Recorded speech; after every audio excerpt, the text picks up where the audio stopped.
Golden State Media Concepts Baseball Podcast. We cover everything Major League, from spring training to the World Series. We've got your favorite club covered, from New York to Boston to LA. This is the Golden State Media Concepts Baseball Podcast.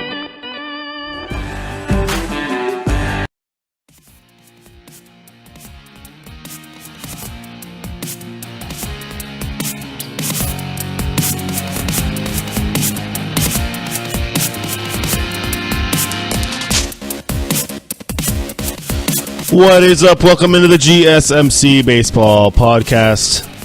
I'm your host, Tom Dougherty. It is a Wednesday, and of course, this podcast is brought to you by the GSMC Podcast Network. Just some time to go over some baseball news for you today, as we were going to recap the games from Monday and Tuesday. Also going to preview the games for the rest of this week as we head into another great weekend of baseball action. I'll be there on Friday to talk about the weekend games, but for now, we're going to go over these games as we're in the middle of the week here. A bunch of day games today as well, so we'll go over the games from yesterday and Monday, and then also the ones today, tomorrow, and Friday. At the end of the show, I'll also be going over some stuff, giving my thoughts on Bryce Harper, Yankees, Astros, having a series right now. I'll give you the thoughts on that, the ALCS rematch from last year where the Yankees were up 3-1 Astros came back, won that series, and then obviously went on to win the World Series in 7 games over the Dodgers. So let's just get right into it. For Monday, we had a couple good matchups going on. First one in our nation's capital, Pirates and Nationals. Nationals scuffling right now. There were 4 games under 500 coming into this game. Pirates, over 500, actually playing pretty well, but the Nationals actually got the win in this one behind Tanner Roark, who outdueled Jameson Taillon in this game. The Nationals get the 3-2 win. Roark pitching pretty well. I mean, he went 7 innings, allowed 2 runs on 6 hits, 2 walks, 4 strikeouts, did give up a home run to Corey Dickerson, and that was about it. I mean, just a solo homer to Dickerson. And then for the for Taillon, he also pitched pretty well, went 6 innings, allowed 3 runs on 7 hits, 2 walks, 5 strikeouts. And it was the bullpen who didn't hold on for the... Well, I mean, Washington was actually up 3-1 as they scored their 3 runs before the 5th inning, so it was all off Taillon. He gave all 3 of those runs, as Pittsburgh was not able to get anything really across against the Nationals bullpen. And the Nationals pulled that one out in a pretty good baseball game there. All right, Red Sox and Royals out in Boston. Red Sox beating up on the lowly Royals 10-6. Very nice. It wasn't really much of a pitching game. It was more of a hitting game, and it was a bunch of Red Sox. Mitch Moreland with 3 for 4, 2 RBIs. Xander Bogaerts, now he came off the DL and just picked up right where he left off, and he is playing very well. Went 3 for 5, 4 RBIs, and a run scored. Moreland had 3 runs scored. And then J.D. Martinez and Hanley both had 2 hits in this game as well. So, gotta like that. If you are a Red Sox fan, Moreland and Bogaerts also hit homers in that game against the Royals at Fenway. All right, Reds and Brewers. As we move along here, the Reds dropped this one to the Brewers. Brewers still playing pretty well. They're 17-13. Hot on the heels up there with the Cubs at the top of the division standings in the Central. They're actually now 18. They won the game on Tuesday too. We'll go over that in just a second. But they get the win here, 6-5 in the close one out in Cincinnati. It was the John Hader who actually was the guy. He pitched 2 2/3 innings and got the save in this close game. Hader went 2 2/3 innings, struck out 8. So basically, Josh Hader, I knew his name was Josh Hader, went 2 2/3 innings, struck out 8 guys, walked 1. So he got all 8 outs. 2 3/4 innings, 8 outs. All of them strikeouts. So that guy's nasty. That was his 4th save of the year. And the Reds, couldn't touch him. Couldn't touch the Brewers. Left-handed or right-hander. I mean, he was absolutely dominant in this one. So to finish off that game for the Brewers, gotta like that. All right, Cubs squeak went out against the Rockies 3-2 in Fenway. It was a tough luck loss for Kyle Freeland. He pitched pretty well. Farrell got the win for the Cubs. It was a nice one. I mean, the Cubs continue to roll on. This is a tough series for them as they host a good Rockies team. John Lester went 5 2/3 innings, only allowed 2 runs. Both of them unearned, though. 5 hits, 3 walks, 5 strikeouts. Got the no decision. And the guy who came in for him in relief was Luke Farrell, pitched an inning in the third. 2 strikeouts, no hits, no runs. He got the win as the Cubs were able to score a run. In his inning, Kyle Freeland pitched pretty well. 7 innings, 3 runs, 6 hits, 1 walk, 5 strikeouts. And that's a tough luck loss right there. Only gave up 3 runs over 7 innings. And your team wasn't really able to give you any run support. Over in San Francisco, it was a walk-off win for the Giants as they were down 5 to 3 in the bottom of the 9th inning. They scored 3 in the first inning, take a 3-0 lead early off of the young Lauer. I think, yeah, it was Lauer. It was a right-hander for the Padres, as he went for San Diego, and Eric Lauer, left-hander for the Padres. Lauer went 5 innings, allowed 3 runs on 7 hits, 2 walks, 7 strikeouts. Those 3 runs were all scored in the first, and he really settled down.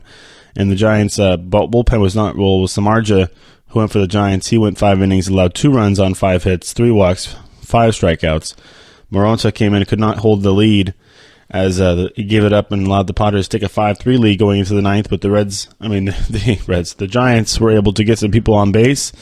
Got a base hit by Evan Longoria to knock in the third run for him, or 4th run for him, make it 5-4. And then with the bases loaded, and I believe there was 2 outs. Nick Hundley, bases loaded, 2 outs. Nick Hundley hit a base hit up the middle to score Posey and Longoria from second to win the game for the Giants as they come back. They scored 3 in the first and 3 in the 9th. It's an interesting looking box score, and the Padres all scored the 4th, 5th, and 6th. So you got an interesting looking box score there in San Francisco. Giants win 6-5. Indians and Rangers, 7-5 win for the Indians. A pretty wild one. They score 8 runs in the 4th they score 4 runs in the 8th inning. They're a little backwards. 4 runs in the 8th inning to beat the Rangers 7-5. Cody Allen gets the win for the Indians as he was the pitcher of record when they scored all of those runs in the bottom of the 8th inning. It was a kind of a blow up by the Rangers bullpen, surprising. But it was a bunch of singles as Lindor singled to knock in a run, and so did Jose Ramirez had a double, and then Yonder Alonso had another single to knock in 2 runs. So that's pretty nice if you're an Indians fan, maybe able to come back like that and get a win. All right, continuing on from Monday. Look at all my lovely pitching. I'm trying to find a good pitching performance here. I like reading off those pitching stats. But still a lot of high-scoring games. Marlins beat the Phillies 8-4. Marlins, they're 8 games under 500, but they seem to play well against the tough teams. It took 2 out of 3 from the Dodgers. Now they're playing the Phillies, beat up on a good Phillies team. Well, the Phillies just playing really well right now. As we had the Dan Straley go for the Marlins against Jake Arrieta, who had his first rough start in a Philly uniform. Only went 3 2/3 innings, allowed 8 hits. 6 runs on 8 hits, 2 walks, 2 strikeouts as he got roughed up by the Marlins lineup. Phillies were not able to out-hit them. Marlins had big days from Anderson, the right fielder. It was Brian Anderson. He had a home run as well in that game. Went 3 for 4 with 2 runs, scored 4 RBIs in this game. And also Starlin Castro was perfect as he was 3 for 3 from the plate. Walked once to have an RBI and a couple runs scored in that one too. So good job from the middle of that order for the Marlins. Rays beat the Tigers as the Rays continue to win. They had an 8-game winning streak, I think, and they had a snapped on Sunday. They win again on Monday as they've now gotten they're only 2 games under 500 after the game on Tuesday, which they dropped as well. But the Rays beat the Tigers 3-2. All the runs were scored in the 9th inning, as there was a pitcher's duel throughout that game. It was Jordan Zimmerman who went 7 innings, allowed no runs on 2 hits, 1 walk, 5 strikeouts, gets no decision. As remember, all those runs were scored in the 9th. For the Rays, they got it was Faria who went for the Rays. He's a lefty or righty. Jake Faria for the Rays went 8 innings, allowed 3 hits, no runs on 3 hits, 1 walk, 6 strikeouts for the young Rays right-hander. Also he actually got the win because he was the pitcher of record when the Rays scored all those runs in the top of the 9th inning. So you got to like that. He got the win, his second of the year. Rays scored all their runs, and like I said, C.J. Cron hit a home run, 2-run home run in the top of the 9th, and then Brad Miller came up with a home run also in the top of that 9th inning. The Tigers scored twice, actually, in the bottom of the 9th inning, but it was not enough as they couldn't get that third run across to tie it. All right, the marquee series of the week, Yankees and Astros in Houston. Both teams well over 500 now. Astros got the win in the first game of the series. Charlie Morton was absolutely dominant in this one. As he gets the win for Houston, went 7 2/3 innings, pitched very nicely. 1 run on 2 hits, 2 walks, 10 strikeouts for Charlie Morton. Now, this is a guy who had the last out in the World Series last year. He's been a big part of that rotation for the Astros. Got his 4th win of the season. Ken Giles got the save, his 3rd of the year. Sonny Gray actually pitched pretty well for the Yankees, but he got a tough luck loss. 6 innings, 2 runs on 4 hits, 4 strikeouts, 3 walks for the Yankees right-hander, Sonny Gray. And he'll get the tough luck loss as he was not able to get as much run support as he could. He only gave those 2 runs, and that was all the Astros needed in that one. A low-scoring game for 2 teams that hit the ball all over the ballpark. All right. Final 2 games on the Monday, Blue Jays and Twins. Blue Jays beat the Twins 7-5. Aaron Sanchez gets the win over Lance Lynn in a high-scoring game. And then also a couple I'll give you the hitting stats there really quick. It was a nice day of the plate for Yngvar Solarte. Went 3 for 5. Only had one RBI, 1 run scored. And a home run was hit by Justin Smoke and Russell Martin, the catcher for the Blue Jays there, as they beat the Twins 7-5 there in Minnesota. Final game, Dodgers and Diamondbacks. Dodgers dropped this one as they now fall to, they fell to 12-16 on the year. I will go over the game on, they lost on Tuesday as well, so we'll go over that game. They're now 12-17 as the Diamondbacks beat them in game 1 of that series, 8-5 in Arizona. Ross Stripling had to get in there and pitch a game against Zach Greinke. Greinke pitched pretty well, actually. Went 6 innings, only allowed 2 runs on 4 hits, 10 strikeouts, 1 walk. A.J. Pollock continuing to rake for the Arizona. He had 3 home runs, a 3-homer day for A.J. Pollock against the Dodgers. Stripling gave up 2 of them, and then he hit a home run off of... Actually, hit him off... Stripling he gave 1 of them. Stewart the second one, and Fields is the 3rd one. So get 3 home runs off 3 different pitchers. Pretty impressive for A.J. Pollock as he hit a couple line drives out of that park and then 1 bomb to center field. Looking at those highlights, go watch those highlights of A.J. Pollock's 3-homer day. Stripling. Dodgers put up 5 runs all late in the game. They tried to mount a comeback, but it was not enough as Pollock kept flipping them over the wall. All right. I'll just save the Tuesday's games. We'll do those really quickly in the second segment, and then I'll give my thoughts on the Yankees and Astros series. I know we had a couple of big series coming up the rest of this week. I know Nationals and Pirates, they had a big game on Tuesday. Bryce Harper had a big game on Tuesday, so we'll be going over all of that, and we'll do that right when we come back.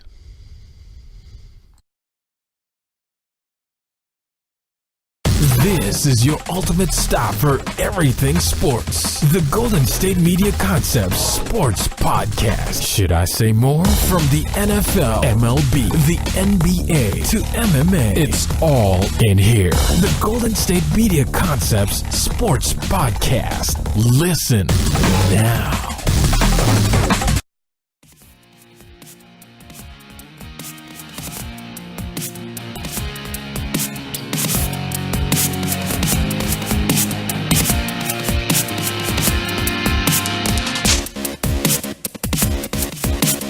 All right, welcome back to the GSMC Baseball Podcast.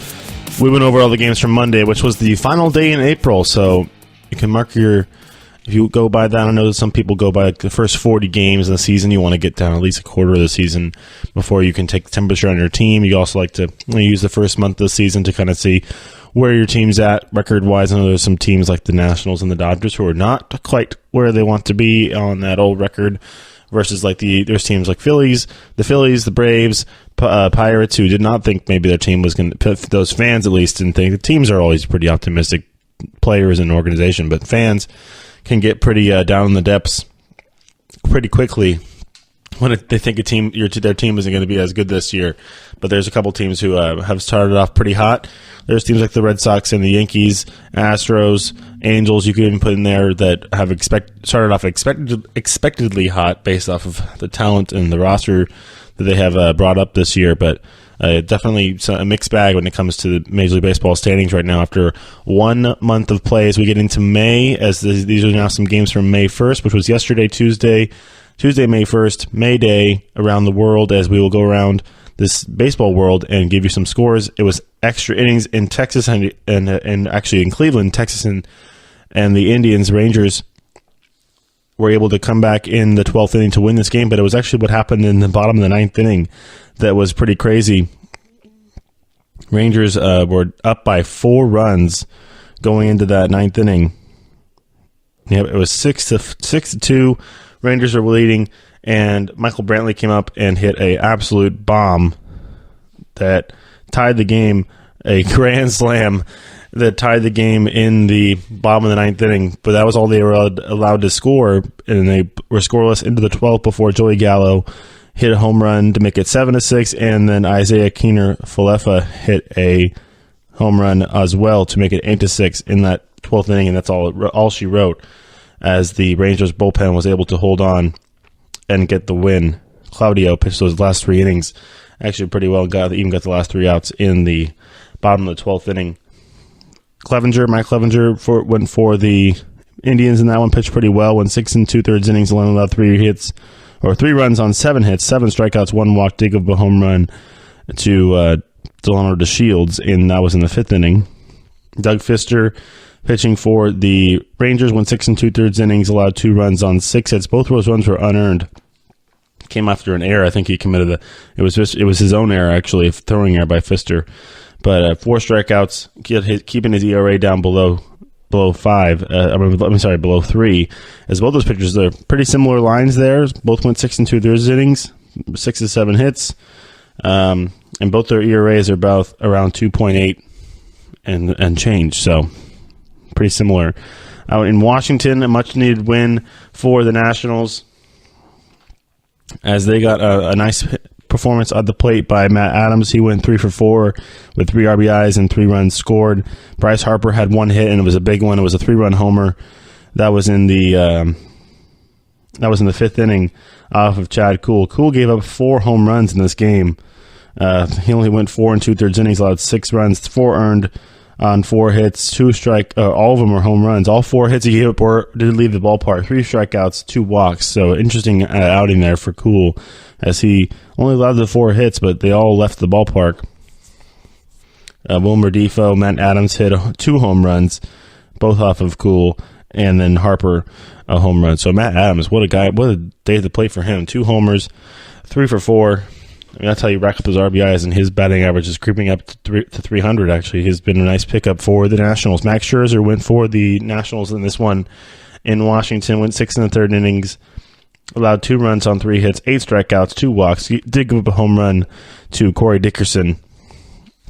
And that one, back-to-back games with home runs for Dickerson. So, gotta like that. A nice pickup as he continues to rake. I mean, he's already got, that was his 4th home run, but he's been a nice addition for the Pirates as they got him off of, I mean, he was a free agent, I think, after the Rays. The Rays let him go last year. So, it was, I mean, in this offseason. So, interesting decision there by Tampa Bay. Let go a good left-handed hitter in Corey Dickerson, a guy who played pretty well for them last year. So interesting decision, as I know I saw a lot of stuff over the offseason of them. What are they doing? What are the Rays doing? But they're actually now only, I think the Rays are getting close to 500. They're only 2 games out. Yeah. So Nationals winning both those games against the Pirates. They need to get, as they get a good series going. Braves and Mets. started a series on Tuesday in New York. It was a good pitching performance from both sides. Noah Syndergaard was the more bigger name to go, but he actually goes outpitched in this one by the Rays' Mike Soroka, right-hander. He went 6 innings, only allowed 1 run on 6 hits, 5 strikeouts to give up a home run to Yoenis Cespedes. But it was enough to get the win as he outpitched Syndergaard. Syndergaard went 6 innings, allowed 3 runs, scattering 10 hits in this game, allowed 1 walk and 3 strikeouts. But the home run didn't really mess around with Soroka as he was able to pitch through that inning, only allowed that one run on the home run, and the Braves continue to roll on. They beat the Mets there 3-2, getting a RBI from late RBI single from Nick Markakis. They scored all the runs in the first inning, and they kept him. I say late. It was more like early. They scored all the 3 runs in the first inning and were able to hold off the Mets as the Mets scored a run in the 6th and a run in the 9th, but it was not enough. Not enough as Soroka in his debut in Major Leagues pitched very nicely. In Kansas City, the Royals got a extra inning win. I'm going to make that in Boston. In Boston, the game series in Boston, the Royals and the Red Sox went into extras on Tuesday. Royals beating up on the Red Sox in this one. It was Jorge Soler hitting a home run in the 13th inning, a 3-run shot after the Red Sox. Red Sox did come back a little bit in the bottom half of the 13th inning. Was tied 4-4 going into that inning, but the Red Sox could not score enough. They look at that. They both Royals scored 1 in the 9th to put the game into extras. They both scored a run in the 12th inning, as the Red Sox kept that game alive for at least one more inning before they could not score. They could not match the score that the Royals put up in the top of the 13th, as the Royals scored 3 times and the Red Sox only scored twice. So, interesting game there as it went kind of back and forth before the Royals finally were able to hold off the Red Sox in the bottom of that 13th inning. So, the starters for that game is they kind of got forgotten all the way down. Was Chris Sale. Chris Sale went 7 innings, allowed 2 runs on 1 earned on 5 hits, 6 strikeouts, 2 walks. And then Junis for the Royals. Jacob Junis went 6 innings, allowed 2 runs on 7 hits, 1 walk, 5 strikeouts. Did give up a home run to Mitch Moreland. Eduardo Nunez also went deep in that 12th inning. And then for the Royals, home runs by Gordon off of Craig Kimbrell that set that game to extras in the 9th inning. Craig Kimbrell, another blown save for him, as he it's saying only 1, but I think he gave up a home run. Well, he had a rough outing in Toronto last week as he was pitching in a tie game and he gave up a walk-off homer to Curtis Granderson, but this is his first blown save of the year. Did give up that home run to Alex Gordon, who continues to be that stalwart there, staying around in Kansas City, not leaving. Another 7-6 game. This one in Cincinnati. Brewers beating the Reds in that one as they continue to win. Obviously, going against this. Sometimes when you're playing against even in your division, you get some cupcake games. Reds, the lowly Reds, probably going to end up with one of the worst records in the league this year. Just saying. Just play a little speculatory, but not too far off, as they already have gone through a manager, Brian Price, being relieved of his duties, I think, a couple weeks ago. So, a little rough go round for the Reds right now, especially when you lose in 1-run games like this. As they both scored 3, both teams scored 3 in the first inning. If you're the Brewers, you score 3 in the first inning, you're thinking good. You can go and give up 3 right after that. You got a home run from Travis Shaw. Jesus Aguilar went deep both in that first inning, and then Eugenio Suarez homered. Hit a 2-run homer in the bottom half after Joey Votto got a single. So that's how all those runs scored in the first. But interesting how it went along. But we had a couple reviews, a couple more home runs in this game. But it was the Reds who were not able to come back in the bottom of that 8th inning. They had a chance to tie the game, but could not, as Jeffress was able to close it out in the bottom of the 9th as well. So he went 1 and 2. So he finished off the 8th and the 9th inning, getting a strikeout for the Brewers. They got the win there. In Miami, it was a walk-off win for the Marlins. They got the win over the Phillies 2-1 in 10 innings. Two nice starts as Yarlin Garcia for the Marlins went 6 innings, allowed 1 run on 5 hits, 3 strikeouts, 1 walk. And Eflin for the Phillies, the young starter for the Philadelphia Phillies, Zach Eflin, right-hander, went 6 innings, allowed 1 run on 3 hits, 4 strikeouts, no walks. Did give up 1 home run, and that was to Bohr. So Justin Bohr went deep to make that. That was the 1 run of the game for the Marlins until they got into extras, and they scored on a Yadiel Rivera single that scored Cameron Maven to win that game. So nice win for the Marlins over a tough Phillies team right now, who's playing good right now. Detroit got the 2-1 win over the Rays as they got a nice pitching performance as Chris Archer was outdueled by Matthew Boyd, the left-hander for the Tigers. He went 6 innings, allowed 7 hits, 1 run, 1 walk, 7 strikeouts for Boyd. Archer was also pretty good, went 6 innings, allowed 2 runs on 6 hits, 1 walk, 6 strikeouts. So pretty similar lines there, but Archer gave up that extra run, and that's all they needed. The Tigers getting the win over the Rays. In Chicago, Cubs and Cardinals. Cubs and Cardinals 3-1 win for Colorado on the road. Nice pitching performance from John Gray. 7 innings, allowed 1 run on 3 hits, 6 strikeouts, 1 home run allowed. That was to Anthony Rizzo. Kyle Hendricks also pitched all right. Gave up 7 2/3 innings, allowed 3 runs on 4 hits, 2 walks, 5 strikeouts. All 4 of those 3 hits did leave the ballpark. Charlie Blackmon hit his 10th home run of the year. Nolan Arenado hit his 5th, and then Dahl, the left fielder who's actually been in that Rockies organization for a while, comes up. David Dahl hit his 1st of the year. Yankees shut out the Astros 4-0 as they got a nice pitching performance from their bullpen as Montgomery only lasted 1 inning, came out likely due to injury. Yeah, he came out only after allowing 1 run, but it was a 3-run homer in the top of the 9th innings. This game went scoreless all the way through this game. Justin Verlander, what a performance by him, not getting any run support, though, even though the Yankees were pitching with their bullpen the whole time. Justin Verlander went 8 innings, allowed no runs on 3 hits, 14 strikeouts for him. But as soon as he came out, Ken Childs gave up a 3-run homer to Gary Sanchez, and that's all that mattered as the Astros were dropped by the Yankees there. All right, just giving you the rest of the scores here as we're getting close already to the end of this segment. I'm taking all my time here. It's all right. We got plenty of time left on the show to give our thoughts on what's going on around the league. There was the another extra inning game, this one in Minnesota, as the Twins and the Blue Jays took 10 innings to decide this one. The Blue Jays scored 3 runs in that 10th inning to take a 7-4 lead and win that one in 10. The White Sox lost to the Cardinals in St. Louis. This one actually did not go extras, but it was a walk-off win for the Cardinals in the bottom of the 9th. Yadier Molina singled home Marcell Ozuna in the bottom of the 9th inning after Mark Carpenter hit a home run to tie the game, also in the bottom of the 9th inning too. So the White Sox had that win in grasp, but they gave up 2 in the 9th to drop that one 3-2.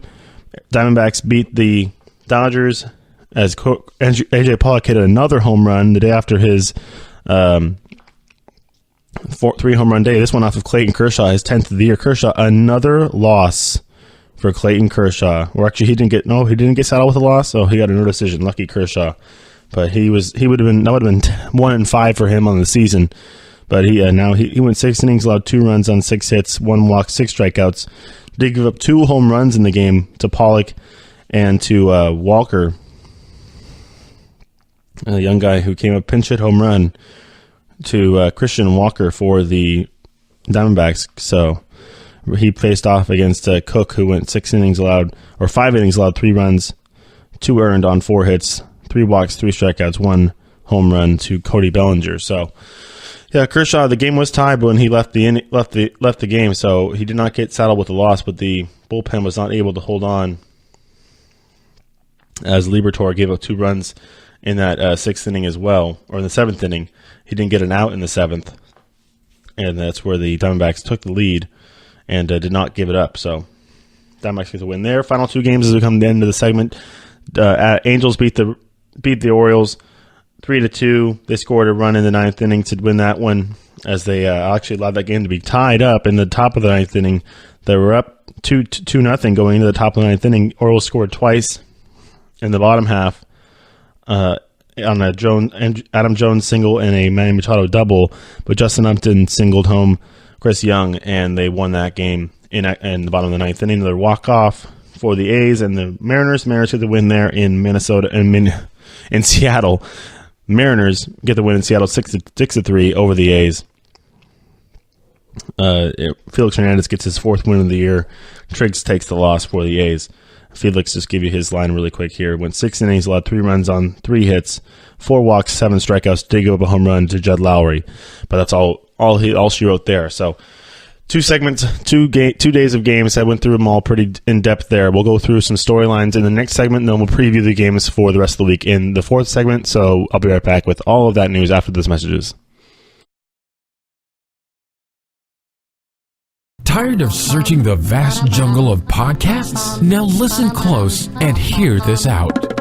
There's a podcast network that covers just about everything that you've been searching. The Golden State Media Concepts Podcast Network is here. Nothing less than a podcast bliss with endless hours of podcast coverage. From news, sports, music, fashion, cooking, entertainment, fantasy, football, and so much more. So stop lurking around and go straight out to the Golden State Media Concepts Podcast Network. Guaranteed to fill that podcast itch. Whatever it may be. Visit us at www.gsmcpodcast.com. Follow us on Facebook and Twitter, and download us on iTunes, SoundCloud, and Google Play.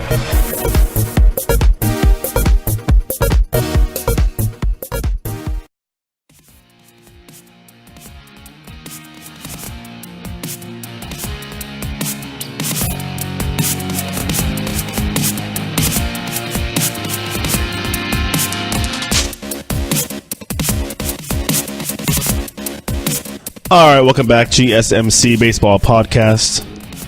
Recapped all of your games. I went through all of them. All the games from Monday and Tuesday. All those runs, all those pitching performances. We had some good ones throughout the league at the start of this week. Now the rest of the games, most of those series will be finishing up today, some tomorrow as they start. There's a couple that started yesterday, actually. A 3-game set, maybe a couple 4-gamers as well. So we'll go over those games in the next segment. In this segment, we're going to talk about Bryce Harper for a little bit, and the fact that he needs to. Well, he's not slack. He was jumped in the lead when it comes to home runs in Major League Baseball. Not so much anymore. He's got 9 though, which is one below the lead. Trout, Pollock, Mitch Haniger, Didi Gregorius, and Blackman all have 10 on the year, but he's got to get his team going. I mean, I don't know if we'll see what the Nationals do with a long season, but the whole deal is the Nationals need to make their team look as nice as possible. I want to say nice as possible, or as appealing as possible. There we go. When it comes to Bryce Harper, because I mean, there's going to be teams that are going to be going after him this offseason. I mean, he's still only 25 years old. He's been in the league for 6 years. Already got an MVP. I mean, but he's always been a guy. I mean, you gotta wait. You gotta worry about the fact that he's got some attitude stuff going on. Yeah, here and there. Yeah, 25 years old. Doesn't turn 26 till the end of the season here in October. So 25 years old, has plenty of time in front of him. I mean, he's probably got at least 10 more years of baseball. Well, not maybe 7. At least 7 more years of baseball. I'll say that. 7 to 10 years left. And I mean, you can't shy away from that, because he's a world-class player. He's a once in a lifetime player. I mean, the Angels they locked up, got a good deal on Mike Trout. They kind of met in the middle there on his contract. I don't know. I think he's going to be due to be a free agent after the 2019 season. I can double check on that, but those two guys came into the league together. Harper's finally coming up to this big offseason where he's going to be highly touted. I know he's tweeted out that he says he loves San Francisco. He's going to get picked up. The Cubs are already there've been rumors about him going to Chicago. I've heard people saying that the Giants, if they want to think about getting him, need to move the fences in. I think he's fine, honestly. Hit 2 home runs in that game against the Giants in the playoffs, led to a brawl last year, actually. So I mean, maybe him and Hunter Strickland will need to become buddy eventually. But as far as this season, the Nationals put him in the leadoff spot because he doesn't like getting walked. There was a report out saying that Bryce Harper wants to hit. He doesn't want to get walked anymore. He's tired of it. He's on the pace for 212 walks, I think, right now. He leads the league in walks right now by far. And he's got 39 walks, which is 14 more than anybody else in the league. So, I mean, he's definitely up there, and he's on pace to be second all time for a single season walk record. Barry Bonds, I think, had 230-something walks when he was in his home run hitting prime, but Harper's on pace for 212, which would be second most in a single season. So he wants to swing the bat. He wants to hit his homers. He's got 9 right now, which is good for second in the league. So I think what he really needs to focus on is getting his average up. I don't think he's nowhere near the top of the league in batting average. I think I don't even know if he's over 300, hitting over 300 right now. So if he wants to get going, and he needs to see some pitches to hit. Obviously, when he does finally get a pitch to hit, they do seem to go pretty far, which is always nice in this home run driven league that we have these days. It is all about the home run. But Bryce has definitely got to get stuff going. Maybe putting him in the leadoff spot will be a better production for him. But the Nationals, his team, is still not performing the way they want to be. That's for sure. I think they did get back close to 500. Yeah, they're 2 games under right now after winning those 2 games Monday and Tuesday against the Pirates. So if you're Bryce Harper, you gotta be worried about that and such. All right. I know we had a couple stories from Monday. We had a 3 homer game from AJ Pollock that kind of made me think about 3 homer games and the fact that they sometimes get random. I remember Deontay Navarro, I think for the Cubs, hit 2 home runs right-handed, and he came back and hit 3 left-handed. And he had never hit more than 1 home run in a game ever. So I mean, it is pretty interesting the fact that we have these 3 homer games I wouldn't say on a regular basis. I know we had one during opening day. Matt Davidson hit 3 home runs on opening day, but they do happen periodically throughout the season, and they can be pretty random. AJ Pollock hit 3 home runs on Monday, and then he came back and hit another one yesterday off of Clayton Kershaw. So sometimes when you're hot, you're hot. The ball, I mean, I don't know. They're playing at that stadium. I know they put a humidor in at Chase Field, but those balls still just absolutely fly out of the park at Chase Field. They jump off people's bats. I mean, it's a great place to hit. You got a big batter's eye out in center field. Easy to pick the ball out of the pitcher's hand, and a lot of home runs there at Chase Field in Arizona and in Phoenix. So you got to figure that out. All right, talking about the Yankees and the Astros in that series, have split the first 2 games. The Yankees got dominated by Justin Verlander, but they just waited till they had an opportunity. Obviously, their bullpen, after Montgomery went out in the first inning with the injury, their bullpen was absolutely beautiful. I think they said it was Jermaine who came in and pitched the middle innings. He pitched 4, so he went all the way to the 5th inning. And obviously no runs were scored until the 9th inning, kept the Astros absolutely scoreless. But once Verlander couldn't go any longer, as he went 8 shutout innings, Gary Sanchez came up in the top half of the 9th and hit an absolute bomb to win the game, or to not win. Who didn't win the game necessarily, but he gave the Yankees the lead, and the lead they held on to. So I think they actually did get one more run in that 9th inning as well. So if you're the Yankees, you got to be happy to get one run there get one game there in Houston. Gary Sanchez hit, absolute bomb, straight away center field into that shrubbery there in center. So he knew he hit it out. 3-run homer. And then, the next run, they did get another run on a wild pitch in that game. So the Astros trying to get back on the win column at the in the next game here today on Wednesday. So we're gonna have some day baseball here to talk about.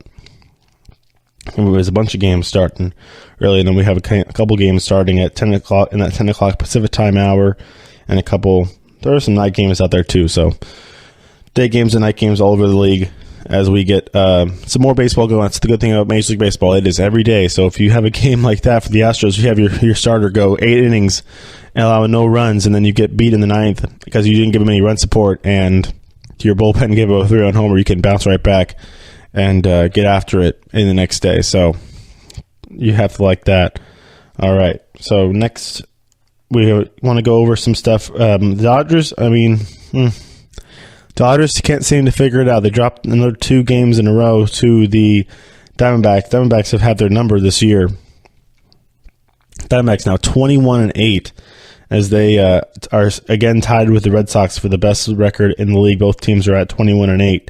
A historic start for the Arizona Diamondbacks. They have to be pretty happy with this as they got a game late off of Kershaw. Get a game late. In a game against Kershaw, you got to be happy getting a win no matter what, because he's a good pitcher. No matter what his record says, no matter what you think about his ERA. His ERA is fine, but he's a big pitcher and he can win. He can be dominant on any day. So to be able to get a win against him, if you're Diamondbacks, even though he didn't technically take the loss, but to win the game that he starts, if you're Diamondbacks, you got to be happy and got to think something you got something cooking. I was going to say you got some magical going right now. The Diamondbacks are 7-1 against the Dodgers this season. The Giants are actually Giants are 6-4 against the Dodgers. If you want to talk about the rest of their division, I think they've only played a handful of games against the Padres and Rockies. So Dodgers not playing very well. I could give you what they're against their own division. The Dodgers are having a rough one going right now. So they have, they're 12-17, have a losing record both at home and on the road. So not the greatest. If you're the Dodgers, you think about getting back on that win column, maybe figuring out how to fix your lineup a little bit, as they are now 9 games back behind the Diamondbacks and 2.5 behind the Giants in third, who are in third place now. Rockies jumping up in second place. I keep giving the standings, but these are just for now. Get a little snapshot of where everything's at. I know Dave Roberts came out and said that by the end of the year the Dodgers will be on top of the standings. Mark my words. I'm like, number one, why are you calling them the Dodgers? They're your team. Say we will be. You're their manager. You're part of the team. Weird phrasing there by Dave Roberts, but that might just be me nitpicking. But it's him saying the Dodgers are going to be on top of the standings. I don't know. They're going to have to figure something out here because they don't have they got back-to-back Rookie of the Years. They had Corey Seager, stud, who unfortunately now is no longer going to be available for the Dodgers on their team at all, which is, I'm not the biggest. I won't say I'm a Dodger fan. I'm not a Dodger fan at all. Not a big fan of them at all. But it is pretty terrible. It's pretty devastating to have one of your best hitters and your shortstop could be a leader on your team, a young leader on your team, who's been a very good Major League Baseball player and a fun guy to watch.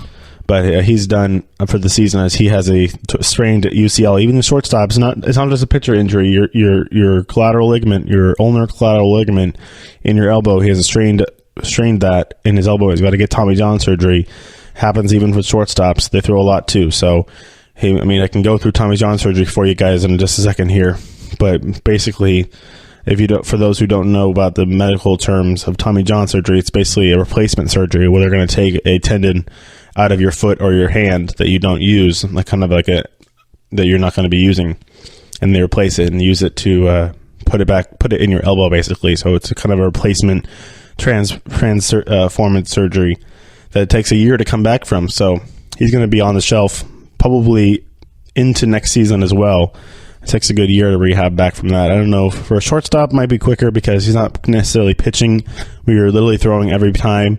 But still, he's got to be able to take his time to get back to that. It's pretty devastating for the Dodgers as they now are 5 games under 500 going into another game with the Diamondbacks as they still have not finished off that series. I know today they will be having Hyunjin Ryu going against Zach Godley, so it'll be a good matchup for both teams. Actually, Ryu has been pitching pretty good for the Dodgers.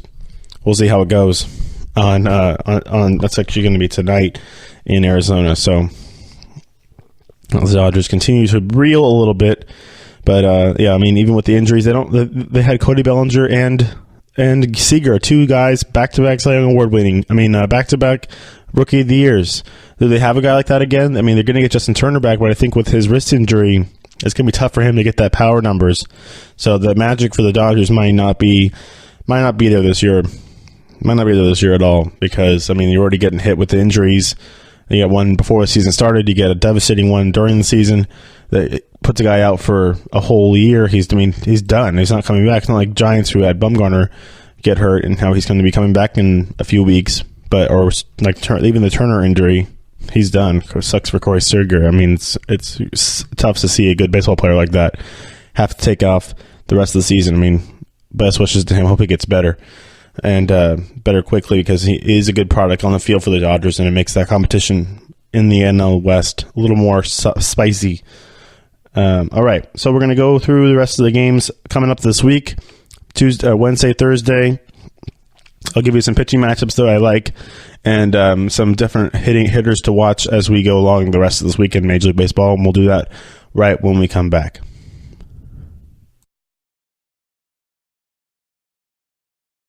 Want to know the latest in soccer? Then listen to the Golden State Media Concepts Soccer Podcast. From MLS, the World Cup, and the Premier League, we've got you covered. The latest updates, the hottest matches, and news on the league's top players. It's the Golden State Media Concepts Soccer Podcast. David Beckham scores the goal to take England all the way to the World Cup finals. Listen now.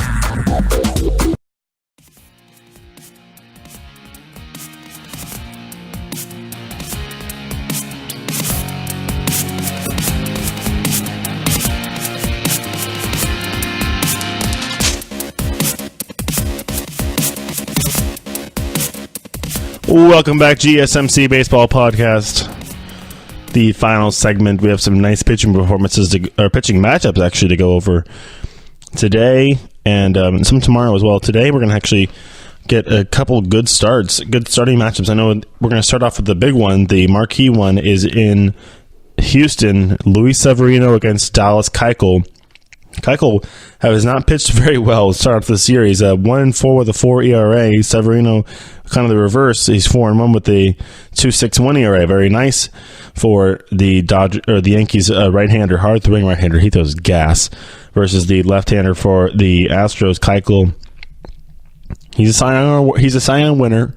He knows what he's doing out there. He mixes and matches those pitches very good on location. Has a nasty changeup. Really goes works his speeds, mixes his speeds. So. He did. Pitch pretty well against the A's. Give up a few runs because he allowed 3 home runs over 7 innings, but he did retire the first 13 guys the A's faced. I want in my notes, but I mean, he just has had a problem with the run support issues, just like Verlander had last year. As the Astros bats have been kind of volatile. They score, they don't score, they score, they don't score. I mean, they're still 20-11. They got to like that, but this is a big game. The rubber match of this marquee series out at Minute Maid Park in Houston, Yankees and Astros. Severino versus Keuchel, so be on the look for that one as they will get that game going at get you a time for that one. That's going to be at 5:10 Pacific time, so 8:10 Eastern for you across this great nation here. There are 3 time zones. All right, as we continue going on, actually there's 4 time zones. All right, as we go on here, we're going to have another good performance, good matchups in Baltimore. The Angels and the Orioles are going at it. I mean, actually, that's in Anaheim. I keep saying the wrong city. It's in Anaheim. The home team, Angels at home. Andrew Heaney against Dylan Bundy. the young left-hander for the Angels, looking for his first win on the year. And then Dylan Bundy looking to keep that ERA below 3 as he goes against that tough Angels lineup. Angels still winning. They're 5 games over 100. They're 17-12. Well, I like that versus a team in the Orioles who have yet to get to double-digit wins. And they also were one of the first teams to 20 losses on the year as well. So Orioles looking to right the ship. We'll see if this trend continues the rest of the season. I'd put my money on that. But Bundy is a nice silver lining for them. We'll see what they're going to do with him throughout the rest of the season. They still have some team control as a young right-hander, so I would try and maybe package him up for a nice little trade to a team looking for a starter, but that probably won't happen until maybe the around the mid-season. But they could just kind of keep him because he's a good young arm. All right, Orioles. I would think they're going to trade him because they're going to lose Manny Machado in this offseason.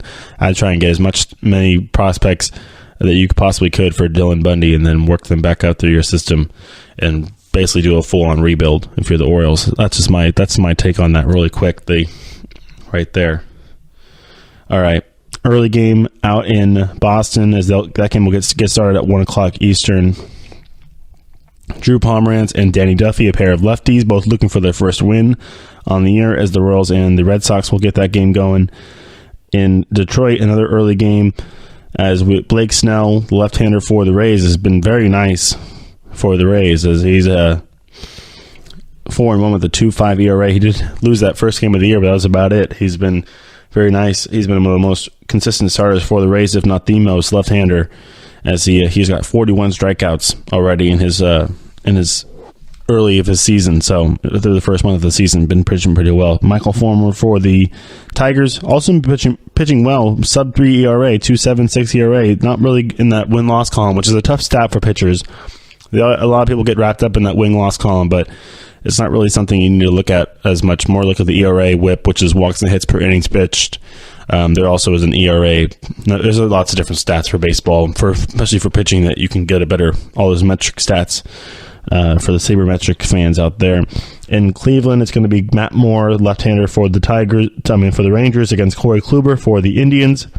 Kluber looking for his 5th win in the year. He's 4-1 with the 2.18 ERA, 47 strikeouts. Got to be like that if you are a Indians fan.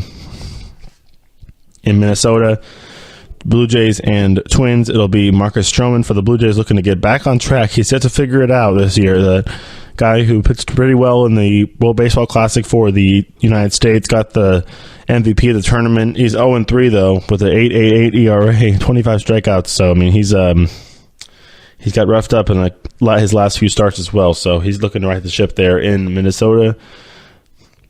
In Chicago, it's going to be Rockies and Cubs. Yu Darvish against Tyler Anderson for the Cubs, right left-hander for the Rockies. Anderson is 1-0 with the 4.10 ERA, 28 strikeouts. Darvish still looking for his first win in a Cubs uniform, 0-2 with the ERA just under 7. So looking to get that down.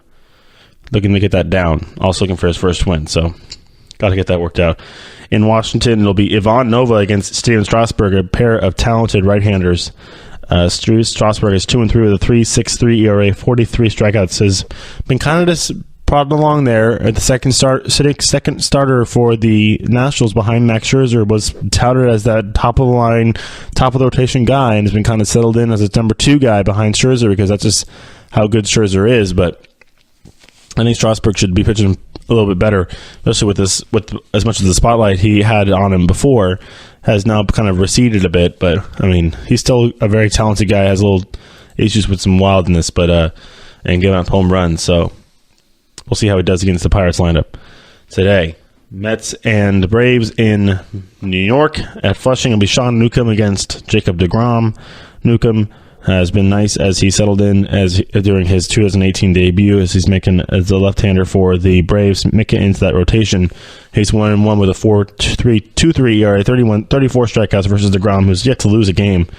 He's 3-0, 2.06 ERA, very nice for the Mets as they continue to roll on. They're 17-10 against the 17-11 Braves. Very nice series, probably the top National League series going on right now. All right. Continuing on, just looking at, we're not going to go over all these games. I'll be here all day. We still have Thursday to talk about too. Went over that game in Houston. Diamondbacks and Dodgers will be, like I said, Ryu versus Zach Godley. Ryu is 3-0 with a 2.22 ERA, 34 strikeouts. Been probably the most consistent of all the Dodgers starters out there this year. Zach Godley's been very good. He's got an absolutely nasty curveball. I think I've talked about it multiple times on this show, how good Zach Godley's curveball is. Also got a nice little fastball. As he didn't pitch that well against the Nationals, but it got him his fourth win as he allowed 10 hits over 5 innings, but it was scattered those hits. The Diamondbacks got the win there, so he's 4-1 now with a 3.81 ERA with 28 strikeouts for the Diamondbacks right-hander. In Oakland, it'll be Brett Anderson against James Paxton, 2 left-handers. Make that in Seattle. I keep saying it, but it'll be the A's and the Mariners in Seattle. Brett Anderson and James Paxton going for the A's. Brett Anderson, his first start of the year, back with the A's now as he's been promoted from AAA to make his first start for the A's since 2013. Wow. This guy came up with the A's. All right, and then lastly in San Francisco, it'll be Clayton Richard and Derek Holland, 2 lefties going at it. Padres and Giants out at AT&T Park. Both guys, both guys with their ERA around 3. Both, look at that. Clayton Richards 1-3 with a 5.35 ERA, 26 strikeouts. Derek Holland 0-3 with a 5.76 ERA, 25 strikeouts. So very similar stats right there as they're going to be going at it in the city by the bay at AT&T Park. All right, quickly we're going to go over the games for Thursday. Not a full slate, only 11 games on Thursday.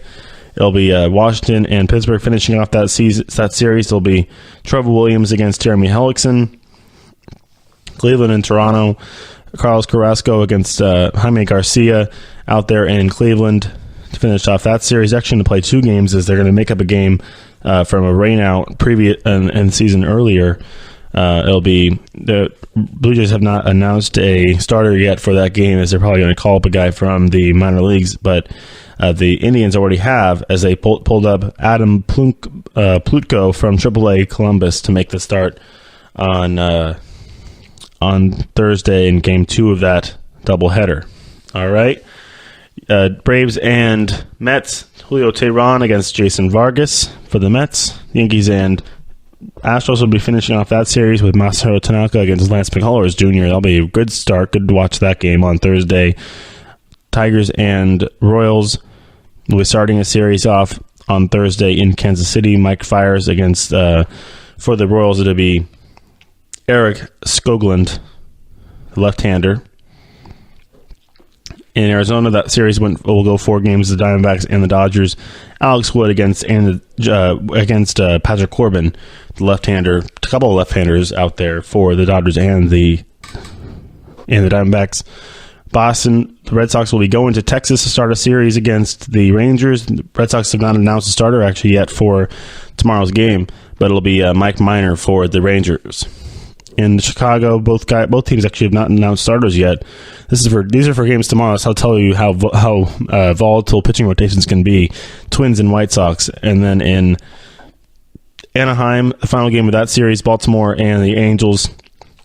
Chris Tillman will go for the Orioles, and the Angels have not announced their starter. They're still trying to figure out when to get Ohtani back out there. He's still dealing with that blister issues. He was supposed to pitch on Tuesday, but didn't pitch. Isn't pitching today either. So we'll see if he goes on Thursday. And then out in Seattle, the final game of that 4-game set for the only a 3 or 4 game set, but they're finishing off that series out there in in Seattle. Sean Manaea against Wade LeBlanc. As I'm done for this one saying all these city names, but yeah, that game's in Seattle. Mariners and A's. Sean Manaea is 4-2 with a 1.03 ERA versus Wade LeBlanc, who has yet to get a decision this year. He's 0-0 with a 4.61 ERA for the Seattle Mariners. So that'll wrap it up for those games over the week. We'll go over the games on Friday and Saturday and Sunday on the show Friday morning, and we'll be giving you my thoughts on what happened on Wednesday today, and then games tomorrow as well. So we have some nice performances. Looking forward to that Tanaka McCullers game tomorrow early in Houston. So I'll have to get up and watch that one after the shows. But until then, everybody enjoy your baseball. Have a good week, and we'll see you on Friday. I know we're going to have a couple good series coming up this weekend, so I'm just outlooking really quick who's going to be going off on this weekend. Everybody, we're going to Phillies, Nationals. This is going to be a good one. Indians, Yankees, Giants, Braves are going at it this weekend. Diamondbacks and Astros. The interleague series this weekend is going to be a really good one. Diamondbacks, Astros will be a fun one, and then Pirates and Brewers will also be a game to watch, as Nick Kingham will be making his second start of his career and also this season on Friday night in Milwaukee. So everybody look forward to that one. I'll be going over those games as well on the show on Friday. So like I said, until then, everybody enjoy some baseball. Go watch. As a Major League Baseball would love me to say. But everybody enjoy your baseball out there, and then root on your favorite teams. Everybody get rowdy. Go watch some pitching performances. Go watch some home runs, as we all love the dingers and the strikeouts. Okay, see you on Friday. You've been listening to the Golden State Media Concepts Baseball Podcast, part of the Golden State Media Concepts Podcast Network. You can find this show and others like it at www.gsmcpodcast.com. Download our podcast on iTunes, Stitcher, SoundCloud, and Google Play. Just type in GSMC to find all the shows from the Golden State Media Concepts Podcast Network, from movies to music, from sports to entertainment, and even weird news. You can also follow us on Twitter and on Facebook. Thank you, and we hope you have enjoyed today's program.